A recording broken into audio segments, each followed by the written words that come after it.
देश में कोरोना के हालात हर बीते दिन के साथ खराब होते जा रहे हैं। पिछले कुछ दिनों से हालात इतने विस्फोटक हो गए हैं कि 3.5 लाख से ज्यादा नए मामले दर्ज किए जा रहे हैं।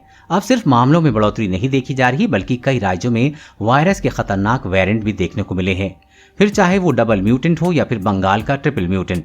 स्थिति की गंभीरता को समझते हुए देश के 300 वैज्ञानिकों ने प्रधानमंत्री नरेंद्र मोदी को पत्र लिखा है। पत्र के जरिए पीएम मोदी से अपील की गई है कि देश के वैज्ञानिकों को तमाम तरह का डेटा अध्ययन करने की अनुमति मिले, जिससे वायरस को और करीब से समझा जा सके और समय रहते कुछ जरूरी कदम उठा लिए जाएं। अशोका यूनिवर्सिटी के प्रोफेसर शशि धरा और कोलकाता के NIBMG के वैज्ञानिक प्रोफेसर पार्थो मजूमदार ने इस पत्र को ड्राफ्ट किया है। शशिधरा ने जोर देकर कहा है कि देश में कोरोना की स्थिति बिगड़ती जा रही है और अगर हम समय रहते जरूरी कदम नहीं उठाएंगे तो हालात बेकाबू हो जाएंगे। उन्होंने बताया कि वैज्ञानिकों को अब हर तरह का डेटा इस्तेमाल करने की मंजूरी मिलनी चाहिए। ऐसा होते ही इस महामारी से और प्रभावी अंदाज में लड़ा जा सकेगा और कई तरह के कदम पहले भी उठा लिए जाएंगे।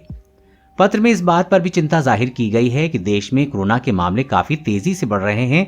कई सरकारी आंकड़े बताते हैं कि वर्तमान में जो सक्रिय मामले नजर आ रहे हैं, असल में उससे 20 गुना ज्यादा मामले सामने आ चुके हैं। ऐसे में कई लोग न सिर्फ इस वायरस को फैला रहे हैं, बल्कि समाज में सुपर स्प्रेड की भूमिका निभा रहे हैं। ऐसे में वैज्ञानिक मानते हैं कि अगर समय रहते सटीक भविष्यवाणी कर दी जाए तो सरकार कई जरूरी कदम उठा सकती है और लोगों की जान भी बच सकती है।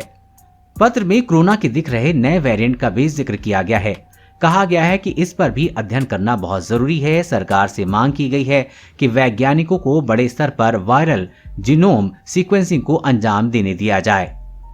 पीएम मोदी से अपील की गई है कि इस मुश्किल समय में उनकी सरकार की तरफ से वैज्ञानिकों को सिर्फ फंड न दिया जाए, बल्कि हर तरह की परमिशन और सपोर्ट भी दिया जाए।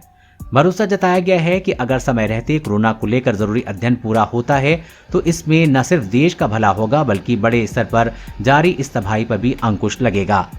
कोरोना वैक्सीन और लॉकडाउन से जुड़ी हर खबर सबसे पहले पाने के लिए चैनल को सब्सक्राइब करें और अपने दोस्तों के साथ शेयर करना न भूलें।